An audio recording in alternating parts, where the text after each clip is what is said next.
আসসালামু আলাইকুম রহমতুল্লাহি ওয়া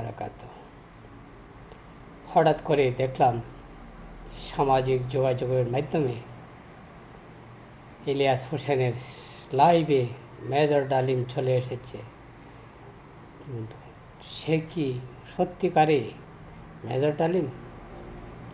আর মেজর ডালিম যদি সত্যিকারে হয়ে থাকে, যেগুলা বক্তব্য দিচ্ছে তা 90%ই বিএনপির বিপক্ষে চলে যাচ্ছে।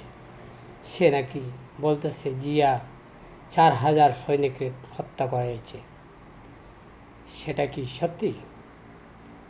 সে তো বাংলাদেশের জাতির জনক বঙ্গবন্ধু শেখ মুজিবুর রহমানের অন্যতম প্রধান খুনি মেজর ডালিম। সে কোথায় থেকে আবার এসেছে?